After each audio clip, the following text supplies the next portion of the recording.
RTV app వార్తల్ని క్షణాల్లో చదివే అవకాశం ఉంటుంది. ఒక న్యూస్ పేపర్, ఒక టెలివిజన్ ఛానల్ మీ చేతుల్లో ఎప్పుడూ ఉంటాయి.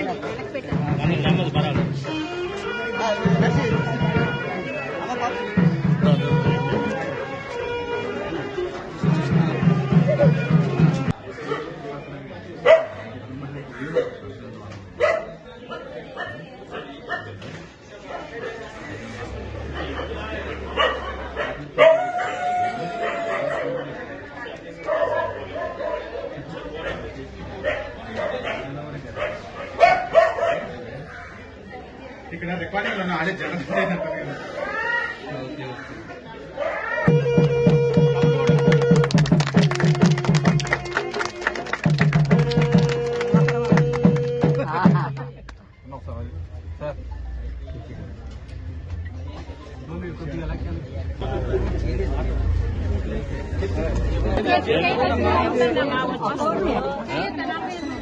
చేతి మంచి పథకమేనా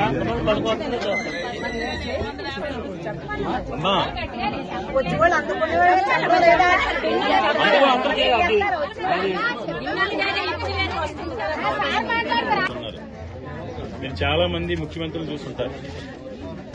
గతంలో ఉన్న నాయకులు ఏంటంటే ఎన్నికల్లో ఓట్లు ఎలా తెచ్చుకోవాలి, బాబు ఒక్క నిమిషం, ఓట్ల కోసం సీట్ల కోసం ఏ పథకాలు చేస్తే ఆలోచించారు తప్ప సంపూర్ణంగా పేదరికాన్ని నిర్మూలించాలంటే ఏం చేయాలి? అందరూ చదువుకుంటే ఫస్ట్ చదువు ఉండాలి. చదువు ఉంటేనే పేదరికాన్ని నిర్మూలించగలరు. ఈరోజు జగన్మోహన్ రెడ్డి గారు ముఖ్యమంత్రి అయ్యాక మాత్రమే విద్యా విధానంలో మార్పులు తీసుకొచ్చి స్కూల్స్ డెవలప్ చేయడం కానీ, అమ్మఒడి కానీ, విద్యా దీవెని కానీ, విద్యా కానుక కానీ ఇలాంటివన్నీ కూడా ఇస్తున్నారు. పేదరికం 14 ఏళ్ళు ముఖ్యమంత్రిగా ఉన్నారు. ఒకరోజు అమ్మఒడి లాంటిది లేదు, విద్యా దీవెని లేదు, విద్యా కానుక లేదు, స్కూల్స్ డెవలప్ చేసింది లేదు, కోడ్ లేదు, చేయుతుందా చేయుత అనే పథకం ఇదే రోజు అన్కండిషనల్ గా ఎలాంటి షరతులు వర్తించకుండా 40 సంవత్సరాలు నిండిన ప్రతి ఒక్కరికి కూడా ఈ రోజు చేయుత ద్వారా సంవత్సరానికి 18,750 రూపాయలు ఇస్తున్నారు. 18,750 రూపాయలు మీకు ఏ షరతులు లేవు, మీరు కట్టించక్కర్లేదు. ప్రతిదీ కూడా ప్రైవేట్ చేస్తాం. అన్నింటికంటే కూడా ముఖ్యంగా మన ఉద్యోగాలు, మనకి ఇక్కడ ఉద్యోగాలు వస్తాయని అనుకోలేదు. జగన్ గారు వాళ్ళు ఇనార్బిట్ మాల్స్ మనం వచ్చారు కదా మీ సంస్థ అక్కడ మీటింగ్ కి, ఇనార్బిట్ మాల్ కోట హాస్పిటల్. నమస్కారం.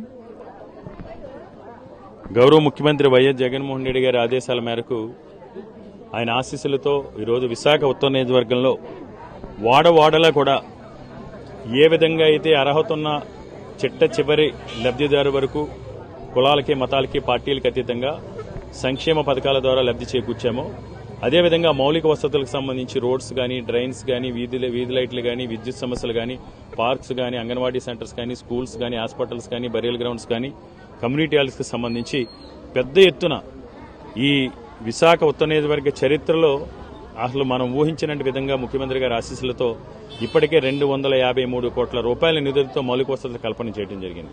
సుమారు ఈ నియోజకవర్గంలో ఉన్న 73% మంది ప్రజలకి, ఈ నియోజకవర్గంలో ఉన్న 73% మంది ప్రజలకి సుమారు 3,000 కోట్ల పైచీలకు సంక్షేమ పథకాల ద్వారా లబ్ది చేకూర్చడం జరిగింది.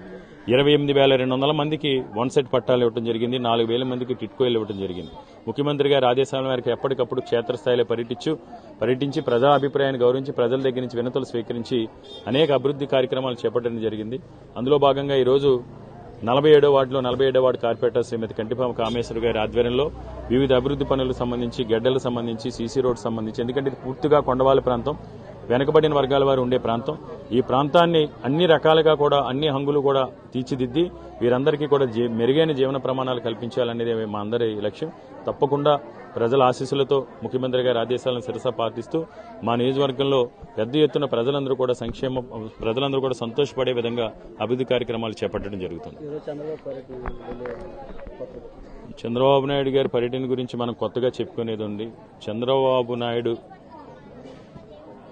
అనే తెలుగుదేశం పార్టీ అధినేత 40 సంవత్సరాలుగా రాజకీయాల్లో ఉండి 14 సంవత్సరాల కాలం పాటు ముఖ్యమంత్రిగా ఉండి ఎప్పుడూ కూడా అధికారంలో లేనప్పుడు ప్రజల్ని మభ్యపెట్టడం, ప్రజల్ని నమ్మించడం, ప్రజల్ని మోసగించడం. అధికారంలోకి వచ్చిన తర్వాత స్వలాభం, స్వార్థం, స్వార్థపూర్తి రాజకీయాలతో పూర్తిగా నిండిపోయిన వ్యక్తి చంద్రబాబు నాయుడు. ఈరోజు చంద్రబాబు నాయుడు రాజకీయ జీవితం, తెలుగుదేశం పార్టీ రాజకీయ జీవితం కనుమరుగైపోతుంది.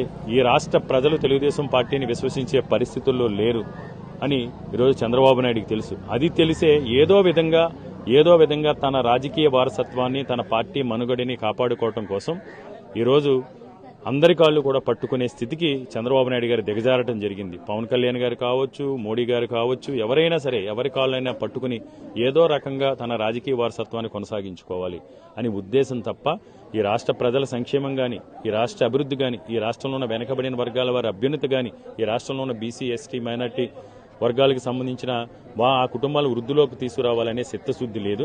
చంద్రబాబు నాయుడు ఎంతమందితో జట్టు కట్టినా, ఎన్ని కుయ్యక్తులతో, ఎన్ని అబద్ధపు హామీలు, ఎన్ని అసత్యపు ప్రచారాలు చేసినా సరే ఈ రాష్ట్ర ప్రజలు చంద్రబాబు నాయుడిని విశ్వసించరు. ఈ రాష్ట్ర ప్రజలు తప్పకుండా తెలుగుదేశం పార్టీకి చమరగీతం పాడబోతా ఉన్నారు. తెలుగుదేశం పార్టీ అనేది రేపు 2024 ఎన్నికల్లో ఆంధ్రప్రదేశ్ రాష్ట్రంలో కనుమరుగవ్వబోతా ఉంది. మరిన్ని వీడియోస్ కోసం ఛానల్ ని సబ్స్క్రైబ్ చేయండి. లేటెస్ట్ అప్డేట్స్ కోసం వాట్సాప్ ఛానల్ ని ఫాలో చేయండి. అండ్ లింక్ డిస్క్రిప్షన్ లో ఉంది.